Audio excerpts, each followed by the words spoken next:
네, 우리의 삶도 이 가을과 함께 다가오는 가을과 함께 무르익는 그런 귀한 은혜가 있기를 간절히 소망합니다. 사도신경 5번째 시간을 맞이하고 있습니다. 주일마다 암송하는 이 사도신경의 의미가 조금씩 여러분들의 머리와 가슴 속에 들어오고 계십니까? 그런 의미에서 이 시간 우리 함께 주일은 아니지만 사도신경을 한번 암송해 보면 좋을 것 같은데요. 함께 사도신경을 암송해 보겠습니다. 나는 전능하신 아버지 하나님 천지의 창조주를 믿습니다. 나는 그의 유일하신 아들 우리 주 예수 그리스도를 믿습니다.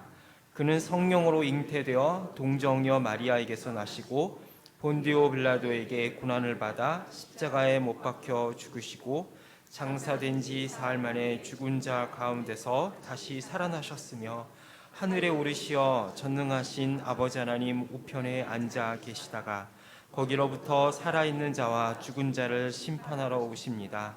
나는 성령을 믿으며 거룩한 공교회와 성도의 교제와 죄를 용서받는 것과 몸의 부활과 영생을 믿습니다. 아멘. 네, 우리는 지난 시간에 우리의 유일한 구주이신 예수 그리스도의 주 되심, 그리스도 되심에 대해서 함께 살펴보았습니다. 2000년 전 사람들이 예수님을 가리켜서 세례 요한이다, 엘리야다, 혹은 예레미야와 같은 선지자다라고 이야기했던 것처럼 오늘날에도 많은 사람들이 각각 제 눈에 안경을 끼고 예수님을 바라보고 있습니다. 심지어는 교회 울타리 안에 들어와 있는 우리들조차도 사실은 예수님을 볼 때 자기 안경과 자기 렌즈를 끼고 예수님을 볼 때가 참 많이 있습니다. 그러나 그런 와중에서도 사도 베드로는 예수님을 가리켜서 주는 그리스도시요 살아계신 하나님의 아들이라고 고백을 했으며 예수님은 그러한 고백을 칭찬하시면서 그러한 베드로와 베드로의 고백을 교회의 머릿돌, 반석으로 삼겠다라고 약속하셨습니다. 이러한 신앙 고백은 우리가 교회 안에서뿐만이 아니라 밖에 나아가서 예수님을 전하고 선포할 때에 바로 복음의 핵심이 되는 내용이 되기도 합니다. 바로 사도신경 16장에 나타난 주 예수를 믿으라 그리하면 너와 내 집이 구원을 얻으리라 라고 하는 이 선포의 안에 우리가 믿는 신앙의 고백과 전달하고자 하는 내용의 핵심이 들어가 있죠. 예수 그리스도야말로 우리가 선포하는 복음의 핵심이고 교회는 전통적으로 이 고백을 자기의 고백으로 확실하게 한 사람에게만 세례를 베풀고 성찬에 참여할 수 있게 하였습니다. 그런데 제가 지난 시간에도 말씀을 드렸지만 이렇게 예수를 믿으면 구원을 받는다 그래서 교회에 왔는데 간단하게 시작한 이 신앙 생활이 사실 들어와서 안에 들어오면 볼수록 조금씩 복잡해진다라는 데 문제가 있습니다. 바로 우리가 믿는 신에 대한 이해와 고백이 다른 종교에 비해서 조금 복잡하기 때문입니다. 예수를 믿으라 해서 교회에 왔는데 갑자기 하나님 이야기를 하는 것입니다. 그리고 조금 있다가 또 성령님의 이야기를 하죠. 그럼 도대체 여러분 우리는 누구를 믿어야 되는 걸까요? 우리가 흔히 유일신을 믿는 종교, 이 세 개의 종교 중에서 유일신 종교라고 하는 것이 있는데 이 유일신 종교를 유대교와 기독교와 이슬람교를 이야기를 합니다. 이 중에 기독교를 제외한 유대교와 이슬람교는 아주 심플합니다. 고민할 필요가 없습니다. 유대교는 우리가 아는 것처럼 구약 성경에 나타난 여호와 하나님, 야훼 하나님이 이 세상의 유일한 신이라고 가르치죠. 그래서 우리가 신명기의 유명한 말씀 여러분도 아시지 않습니까? 이스라엘아 들으라 우리 하나님 여호와는 오직 하나인 여호와 신이라고 이야기를 합니다. 이슬람교도 마찬가지입니다. 이슬람교는 알라 신을 자기의 유일한 하나님으로 섬기고 있습니다. 그래서 그 이슬람교의 경전인 코란의 신앙 고백인 샤하다라고 하는 신앙 고백에서는 알라 외에 다른 신은 없으며 무함마드는 그 알라 신의 최후의 예언자다라고 가르칩니다. 그러니까 알라 이외에 다른 신은 없다라고 이야기를 하죠. 그런데 유일하게 기독교만이 예수님과 하나님을 다 언급을 합니다. 거기에다가 하나 더 붙여서 성령님까지 이야기를 하죠. 이렇게 되다 보니까 이슬람교와 유대교는 기독교를 가리켜서 너희는 우리와 같은 유일신 종교가 아니라 세 개의 신을 모시는 삼신론자들이라고 비난을 하기도 합니다. 그러나 우리는 이 세상의 신은 오직 여호와 하나님 한 분이시고 그분만이 참된 신이라는 사실을 포기할 수 없습니다. 그리고 동시에 예수 그리스도만이 하나님의 아들이시자 우리의 유일한, 이 세상의 유일한 구원자 되심도 포기할 수 없습니다. 그럼 여러분, 도대체 이 둘의 관계는 어떻게 되는 것일까요? 우리는 하나님 아버지한테 빌어야 되는 것일까요? 아니면 예수님한테 빌어야 되는 것일까요? 나 그런 거 복잡한 거 생각하기 싫으니까 그런 나는 은혜만 받으면 되고 복잡한 거는 목사님이 대신 생각해 주세요 라고 해도 사실 우리 신앙생활 하는데 지장은 없습니다만, 우리의 믿음과 신앙이 그런 수준에만 머물러 있다면 돌부처 앞에서 그냥 관세음보살 옷만이 밤매음을 수백 번 암송하면 소원 성취한다더라 라는 그런 사람들의 신앙과 사실 별반 다를 것이 없지 않겠습니까? 예수를 믿는다라고 하는 것, 하나님의 자녀가 된다라는 것은 진리를 찾고 하나님을 알아가는 구도의 과정에 들어간다라는 것을 의미하기 때문입니다. 이런 예수님과 하나님과의 문제 제기는 지금뿐만이 아니라 2000년 전부터 계속해서 제기된 문제였습니다. 로마 제국의 기독교가 전해진 이후 무려 300여 년간의 긴 박해의 기간이 끝나게 되고, 로마의 황제 콘스탄티누스 황제에 의해서 박해가 끝나고 기독교가 공인되기에 이르게 됩니다. 그러자 콘스탄티누스 황제는 이 교회의 모든 지도자들을 소집해서 오늘날 용어로 말하면 총회를 열게 됩니다. 조금 있으면 우리 교단도 총회를 열게 되는데, 큰 종교회의 총회를 열게 되죠. 근데 여기서 제기되었던 문제 중에 하나가 바로 예수 그리스도의 정체에 관한, 도대체 예수님은 누군가에 관한 문제였습니다. 구약에 예언된 메시아가 바로 예수 그리스도인 것은 알겠는데, 도대체 그럼 그 구약의 여호와 하나님, 야훼 하나님과 신약의 예수님과 무슨 관계가 있느냐는 것입니다. 이러한 사실에 대해서 교회는 역사적으로 수많은 치열한 논쟁과 회의, 그리고 기도와 연구 끝에 예수님은 이 땅에 오신 참된 하나님, 구약에 예언된, 구약에 나타난 바로 그 여호와 참된 하나님이시고 동시에 우리와 똑같은 참된 인간이라고 하는 고백을 하기에 이릅니다. 다시 말해서 예수님은 100% 하나님이자 100% 사람이라고 하는 것이죠. 예수님은 어떤 분이라고요? 100% 하나님이자 100% 사람이긴 하는 분입니다. 이 둘 중에 어느 것 하나라도 부족하거나 불균형하거나 넘치거나 모자라게 되면 그것은 바로 100% 이단 사이비로 가는 하이웨이다라고 생각하셔도 무리는 없을 것입니다. 우리가 고백하고 있는 사도신경만 해도 보십시오. 우리가 고백하고 있는 이 방금 살펴본 사도신경에 가장 많은 비중을 차지하는 게 누구에 대한 이야기입니까? 바로 예수님에 대한 이야기죠. 성부 하나님 이야기 잠깐 나오고, 그리고 대부분이 예수님 이야기 나온 다음에 성령을 믿으며 교회와 그 다음에 종말과 이 세상의 마지막에 대해서 이야기를 하고 있습니다. 바로 예수님이 누구신가, 그분이 하신 일이 무엇인가에 대한 설명이고, 이것은 우리의 신앙에 대해 있어서 핵심 중에 핵심이라는 것이죠. 그리고 우리가 고백한 사도신경은 이러한 예수님의 정체와 탄생을 가리켜서 성령으로 잉태되어 동정녀 마리아에게 나시고라고 고백을 하고 있습니다. 어떤 성경학자들은 어떻게 남녀의 결합이 없이 아이가 태어날 수 있는가 의문을 제기를 합니다. 복음서에 보면 예수님이 탄생하실 때 처녀가 잉태하여 아들을 낳을 것이요 그의 이름을 임마누엘이라 하리라 라고 하는 말씀 여러분 들어보셨을 것입니다.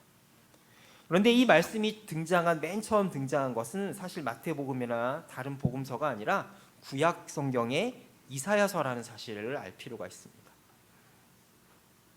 이 당시 북이스라엘과 아람 왕이 연합을 해서 전쟁을 준비해서 남유다를 치려고 이제 준비를 하고 있습니다. 그러자 이 당시의 남유다의 왕이었던 아하스 왕은 두려움에 사로잡히게 됩니다. 그때 이사야가 안심하라, 하나님이 너와 함께 하신다라고 약속하시며 주신 말씀이 바로 이사야 7장 14절의 말씀인데요. 주께서 친히 징조를 너희에게 주실 것이라. 하나님이 너에게 아하스를 지켜주실 어떤 한 징표를 너에게 주실 것인데, 보라 처녀가 잉태하여 아들을 낳을 것이요 그의 이름을 임마누엘이라 하리라라는 말씀이죠. 그런데 이 말씀이 바로 예수님의 잉태와 탄생에 그대로 인용이 된 것입니다. 원래 이 이사야 말씀에 나온 처녀라고 하는 단어의 히브리어 알마라고 하는 단어의 의미는 결혼하기 전에 처녀라는 뜻이라기보다는 그냥 젊은 여인, 이 임신이 가능한 젊은 여성이라고 하는 뜻을 가지고 있다라는 것이 학자들의 중론입니다. 그런데 예수님의 제자였던 마태는 그 말씀을 예수님의 처녀 잉태에 그대로 인용을 하여서 마태복음 1장 23절에서 보라 처녀가 잉태하여 아들을 낳을 것이요 그 이름을 임마누엘이라 하셨으니 이를 번역한즉 하나님이 우리와 함께 계시다 함이라라는 말로 그대로 인용을 하고 있는 것입니다. 자, 이러한 점들을 들어서 많은 학자들은 예수님의 처녀 잉태의 의문을 제기하곤 합니다. 그러나 마태복음과 누가복음의 탄생 기사를 종합적으로 고려하고 교회의 모든 전승과 전통을 따져보아도 예수님의 탄생은 분명히 요셉과 결혼하기 전 처녀였을 때 성령의 힘으로 잉태하다라는 것이 분명하다라는 것을 우리는 믿지 않을 수 없고 고백하지 않을 수 없습니다. 그럼 예수님께서 처녀의 몸을 빌려서 이 땅에 오셨고 30년 동안 요셉과 마리아의 아들로 사셨다라는 것이 오늘 우리들에게 무슨 의미가 있을까요? 우리가 대부분에 접하는 복음서의 내용은 예수님의 공생의 이후의 내용들이죠. 그러나 예수님은 분명히 사람을 통해서 이 땅에 태어나셨고 사람으로 오셨고 예수님도 공생을 시작하기 전에 사생애가 있었습니다. 그럼 이 모든 것들은 우리에게 무슨 의미가 있을까요? 어떤 사람들은 예수님의 신성을 증명하기에 이렇게 이야기합니다. 예수님은 생물학적인 아버지는 안 계셨고 영원한 성부 하나님으로부터 태어나셨습니다. 물론 예수님의 아버지는 목수 요셉이지만 목수 요셉이 예수님의 탄생 과정에 생물학적으로 개입을 하지는 않았죠. 육체적으로 개입을 하지는 않았죠. 그렇기 때문에 예수님의 진정한 아버지는 성부 하나님이시기 때문에 참 하나님이시다. 신성을 가진 하나님입니다. 동시에 인간 어머니부터 태어났기 때문에 인성을 가진 참 인간이다라고 주장을 합니다. 인간 아버지가 없다라는 것은 첫사람 아담 이후로 내려오는 원죄의 영향을 받지 않았다라는 걸 뜻하기에 이 설명은 예수님이 어떻게 참 하나님이시고 참 인간이 되시냐에 대한 하나의 예시가 되기도 합니다. 그런데 여기에는 또 한 가지의 치명적인 문제가 있습니다. 무슨 문제일까요? 자, 예수님이 인간 아버지의 원죄의 영향은 피했다 하더라도 누구에게서 태어났습니까? 인간 어머니에게서 태어났죠. 인간 어머니의 원죄는 어떻게 피할 수 있느냐라는 문제가 생깁니다. 그래서 로마 카톨릭에서는 이러한 오류를 없애려고 마리아가 예수님을 뱃속에서 잉태할 때 이미 마리아는 이 세상의 모든 인간이 거칠 수밖에 없는 원죄로부터 자유롭게 되었다라고 하는 소위 성모 무염시태라고 하는 교리를 만들게 됩니다. 그러니까 성모 마리아가 오염된 상태 없이 예수님을 잉태했다라는 교리죠. 그러니까 이분들의 논리는 이겁니다. 예수님은 거룩한 하나님이시고 원죄가 없으신데 그 원죄 없으신 예수님을 잉태한 마리아가 그르신 마리아가 어떻게 원죄가 있을 수 있느냐라는 그런 논리입니다. 자, 근데 이렇게 되면은 마리아는 그럼 도대체 언제부터 원죄가 없었느냐라는 그런 문제가 또 제기될 수가 있죠. 이렇게 되면은 성경을 벗어난 끝도 없는 무의미하고 소문적인 논쟁이 제기될 수가 있기 때문에 우리 개신교는 종교개혁을 통해서 이러한 논란을 차단시켜 버렸습니다. 그렇다면 예수님께서 처녀 마리아를 통해서 이 세상에 왔다라는 것은 우리에게 어떤 의미를 가지고 있을까요? 이 질문에 대해서 오늘의 본문 빌립보서 2장 6절에서 8절 상반절에서는 이렇게 이야기합니다. 함께 읽어보실까요? 너희 안에 이 마음을 품으라. 곧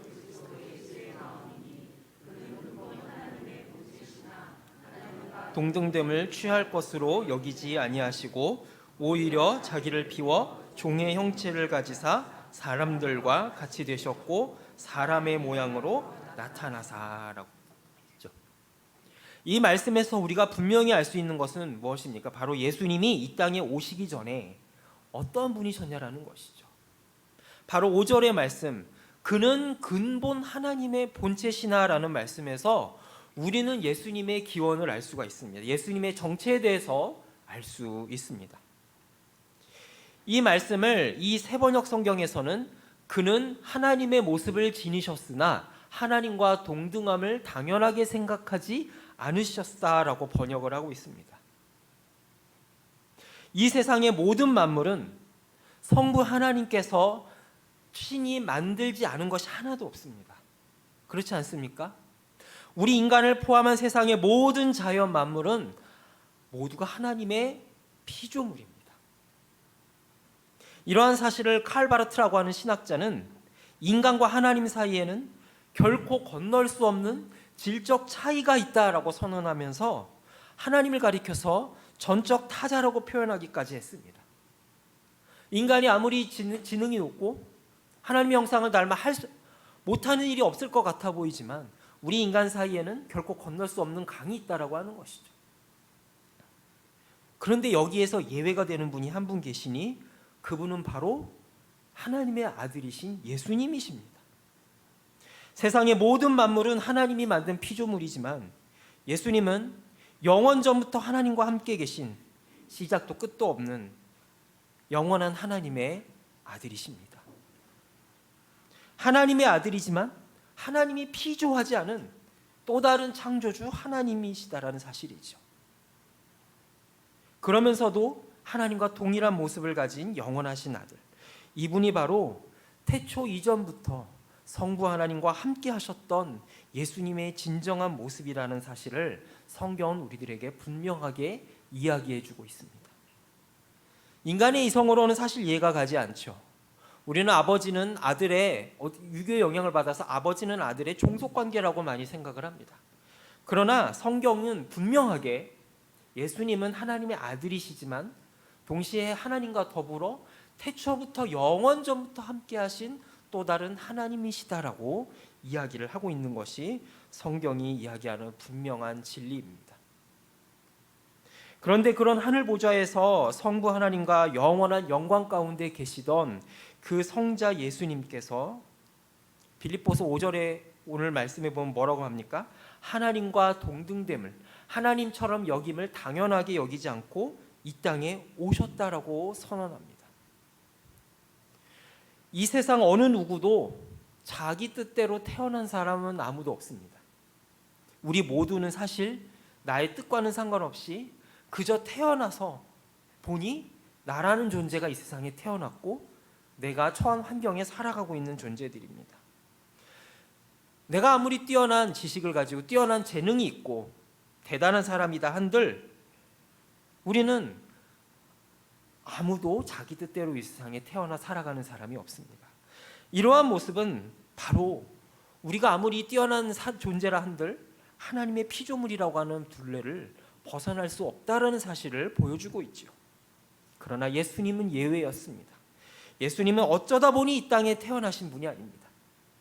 혈통으로나 육정으로나 사람의 뜻으로 태어나신 것이 아니라 철저하게 예수님은 예수님 스스로가 결정하고 계획해서 이 땅에 태어나신 분이라는 사실입니다. 왜 이 땅에 내려오셔야만 했을까요? 그것은 바로 우리를 위함이었습니다. 우리 인간이 하나님께 드려야 될 마땅한 경배와 순종을 걷어차버리고 스스로 하나님처럼 되겠다라고 나섰기 때문입니다. 이에 대한 하나님의 응답은 무엇이었을까요? 반역한 인간들을 멸망하고 처단하고 벌주는 것이 아니라 당신의 아들 예수님을 통하여서 진정한 인간됨, 진정한 하나님의 형상으로 빚어진 마다들의 영광이 어디에 있는가를 하나님은 보여주기 원하셨던 것입니다. 참된 인간의 영광, 참된 인간성이라고 하는 것은 하나님을 반역하고 하나님의 자리에 서겠다라고 나서는 것이 아니라 오히려 하나님 앞에 자신을 낮추고 하나님을 하나님 되시게 모셔드리는 자리에 올려드리는 것, 그것이 바로 하나님의 형상을 닮은 하나님의 맏아들 된 참된 인간의 영광이라는 것을 성부 하나님과 성자 예수님은 보여주기 원하셨습니다. 그래서 예수님은 그 겸손과 낮아짐의 시범 케이스로서 성부 하나님 앞에서 자신을 우리 대신 낮추셨다라는 것입니다. 그리고 그 모습을 친히 보여주기 위해서 이 땅에 우리와 똑같은 모습으로 오셨다라는 사실을 성경은 보여주고 있습니다. 이러한 사실을 오늘의 본문 요한복음 1장 14절에서는 이렇게 이야기합니다. 함께 읽어보실까요? 말씀이 육신이 되어 우리 가운데 거하심에 우리가 그의 영광을 보니 아버지의 독생자의 영광이요 은혜와 진리가 충만하더라. 예수님의 겸손, 예수님의 낮아지심, 예수님이 하늘 보좌를 버리고 이 땅에 낮고 천한 모습으로 내려오심은 예수님이 결코 성부 하나님보다 뭔가 모자라서도 아니고 어떤 신분상 성부 하나님보다 성자 예수님이 뭔가 낮아서가 아니라는 것입니다. 그런데 이러한 예수님의 모습을 오해한 여호와의 증인과 같은 일부 이단들은 예수님을 성부 하나님보다 좀 모자라고 떨어지는 대능자 하나님이라고 부르고 있는데 이것은 예수님의 낮아짐을 전혀 이해하지 못하고 왜곡한 잘못된 교리를 하지 않을 수 없는 것입니다. 이렇게 예수님은 자기 자신을 낮추는 과정에 있어서 다른 인간들과 차별을 두지 않으셨습니다. 그것이 바로 예수님께서 이 땅에 처녀의 몸을 빌려서 탄생하신 사건입니다. 바로 예수님께서 마리아를 통해서 이 땅에 오신 사건은 예수님께서 이 땅에 오실 때에 바로 신적인 특권을 포기하고 한 사람의 인간으로 오기를 부끄러워하지 않았다라는 그런 예수님의 순종의 의미를 우리들에게 보여주고 있습니다. 예수님은 모든 인간의 조물주이고 경배받으실 하나님이시지만 자신이 만든 인간의 모습으로 오기를 부끄러워하지 않으셨습니다. 이러한 예수님의 모습은 예수님의 탄생뿐만이 아니라 예수님의 전생에 걸쳐서 나타나 있습니다. 예수님은 33년의 생애 가운데 무려 30년의 생애를 요셉과 마리아의 아들로 무명의 인생을 사셨습니다.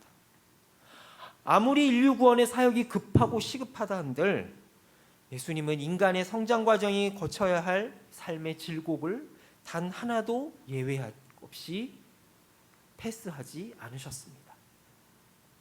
심지어 공생의 기간에도 예수님은 어떻게 하셨습니까? 예수님은 공생의 기간 동안 수많은 기적을 일으켰지만 그 많은 기적들 중에 자기 자신을 위한 기적은 단 하나도 없었습니다. 우리가 거쳐야 할 희노애락을 모두 고스란히 겪으셨습니다. 겟세마네 동산의 위기 앞에서 예수님은 어떻게 하셨습니까? 철저하게 자기 자신을 하셨습니다. 얼마든지 천군 천사를 동원해서 자기 자신을 구원할 뿐 아니라 이 세상을 구원하고도 남을 만한 힘이 예수님에게 있었지만 철저하게 자기 자신을 낮추고 십자가의 길에 오르셨다라는 사실을 보게 되죠. 이처럼 예수님의 오심은 예수님의 자기 낮춤과 자기 비움의 사건이라는 사실을 우리들에게 보여줍니다. 그리고 이것을 통하여서 진정한 인간됨의 영광이 어디에 있는가를 예수님은 우리들에게 보여주고 싶었던 것이죠. 그런데 이와 더불어 예수님의 탄생이 가지는 또 하나의 의미가 있습니다. 그것은 바로 처녀 마리아의 응답과 순종입니다. 예수님이 이 땅에 한 사람의 인간으로 태어나기 위해서는 반드시 예수님의 부모가 될 사람이 필요했습니다. 그리고 그 부모의 순종이 필요했습니다. 마리아는 이러한 하나님의 부르심에 기쁨으로 응답하고 순종하는 대표적인 인물이라는 사실을 우리에게 보여줍니다. 모세율법이 지배했던 유대 사회에서 처녀가 아이를 낳는다라는 것, 그것은 자기의 목숨을 걸어야 하는 일이었습니다. 그런데 그런 무모하고 무서울 수 있는 그런 겁나는, 어떻게 보면 겁이 날 수 있는 하나님의 일하심 가운데 마리아는 자기의 모든 것을 걸고 주의 여종이오니 주의 말씀대로 내게 이루어지다라고 응답한 첫 번째 인간이 되었습니다. 그래서 마리아는 나중에 뭐라고 이야기를 합니까? 모든 사람이 가리켜 나를 복되다 하리라라고 노래하고 있죠. 창세기 3장을 보면 하와의 불순종의 사건이 나타납니다. 이로 인해서 모든 것이 어그러진 인류의 질곡을 하나님께서는 친히 풀고자 당신의 아들 예수님을 보내시고 예수님은 이러한 성부 하나님의 부르심에 아멘으로 순종하였습니다. 그리고 이렇게 철저하게 인간의 탄생을 작정하신 하나님과 성자 예수님의 계획 앞에 마리아도 아멘으로 응답하였던 것이죠. 첫째 하와가 불순종으로 인류의 멸망을 가져왔다면 둘째 하와의 방불하는 마리아는 그에 따른 순종으로 이 세상에 구원을 가지고 오는 통로가 되었음을 보여주고 있습니다. 물론 마리아가 이 부르심이 너무 부담스러운 나머지 거절했다면 하나님께서는 얼마든지 다른 사람을 통해서라도 이 일을 이루셨을 것입니다. 따라서 우리는 마리아의 모습을 지나치게 높이거나 필요 이상으로 공경해서도 안 될 것입니다. 그러나 분명한 사실은 마리아는 예수님의 구원 계획에 동참한 어떻게 보면 가장 첫 번째 제자라고도 할 수 있고요. 그리고 육신의 어머님이었으며 예수님께서 십자가에서 비참하게 돌아가실 때에 자기 자식이 죽는 그 비참한 광경을 가장 가까이에서 가슴이 찢어지며 지켜볼 수밖에 없었던, 그렇게 해서 예수님의 죽음과 고난의 자리에 다른 모든 제자들은 다 도망갔지만 그 자리에 사랑하는 제자와 함께 그 자리를 지켰던 어머니였습니다. 그리고 예수님의 부활 승천 이후에 초대교회에서 마가의 다락방에 성령이 임하실 때 바로 그 자리에서 바로 다시 살아 돌아온, 또 다른 모습으로 살아 돌아와서 자기의 마음속에 영원히 살아계신 아들 예수님과 동참했던 초대교회의 지도자였다라는 사실을 우리는 기억해야 할 것입니다.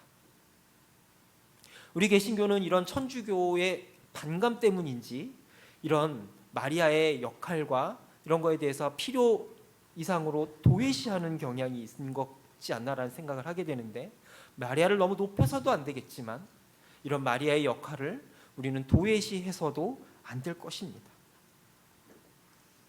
그럼 이런 모든 것들이 우리에게 주는 의미는 무엇일까요?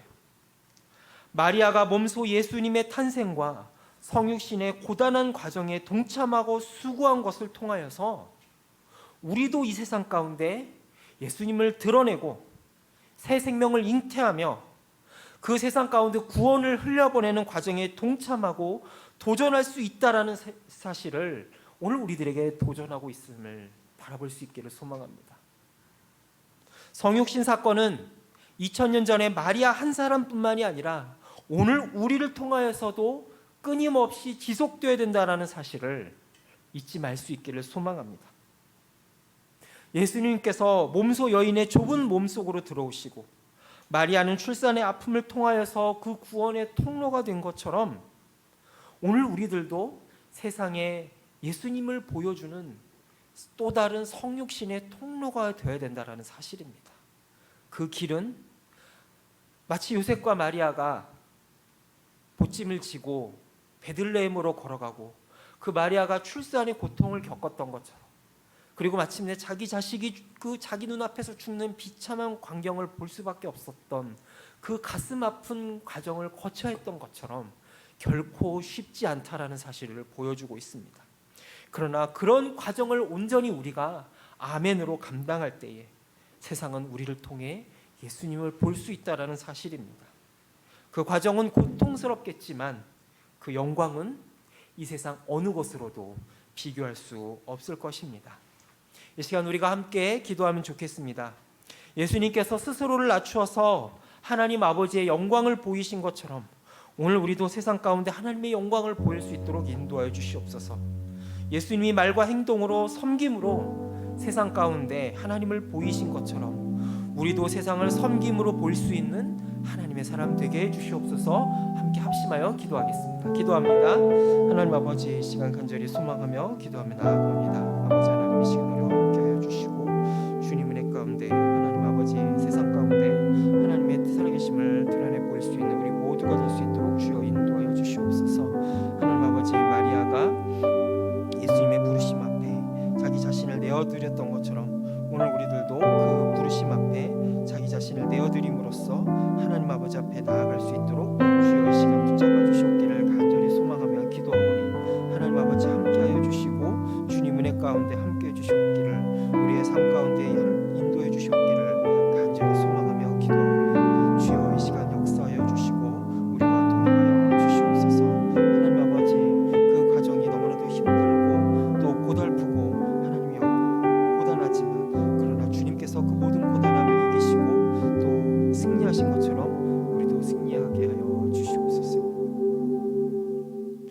하나님 아버지, 주께서 우리를 구원하시기 위해 당신의 영원하신 아들 예수님을 이 땅에 보내주심에 감사와 찬송을 올려드립니다.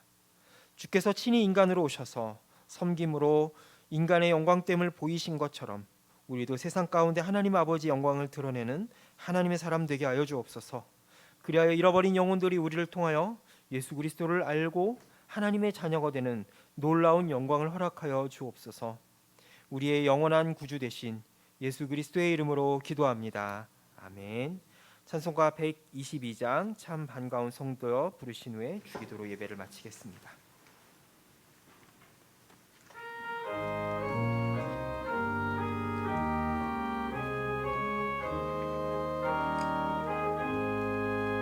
참 반가운 성도여 다 이리 와서 베들레헴 성 안에 가봅시다. 저 구유에 누이신 아기를 보고 엎드려 절하세 엎드려 절하세 엎드려 절하세 구준하셨네. 저 천사여 찬송을 높이 불러서 이 광활한 천지에 울리어라. 주 하나님 앞에는 영광을 돌려 엎드려 절하세 엎드려 절하세 엎드려 절하세 구준하셨네.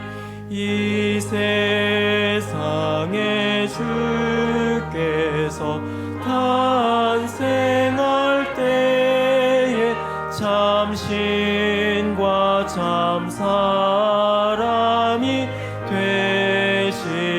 되시려고 저 동정녀 몸에서 나시었으니 엎드려 절하세 엎드려 절하세 엎드려 절하세 구준하셨네. 여호와의 말씀이 육신을 입어 날 구원할 구주가 되셨도다. 늘 감사한 찬송을 주 앞에 드려 엎드려 절하세 엎드려 절하세 엎드려 절하세 구준하셨네.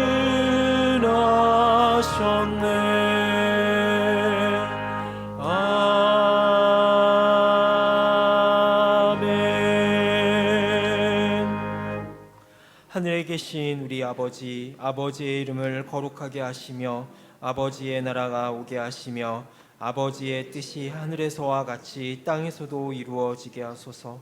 오늘 우리에게 일용할 양식을 주시고 우리가 우리에게 잘못한 사람을 용서하여 준 것 같이 우리 죄를 용서하여 주시고 우리를 시험에 빠지지 않게 하시고 악에서 구하소서. 나라와 권능과 영광이 영원히 아버지의 것입니다. 아멘.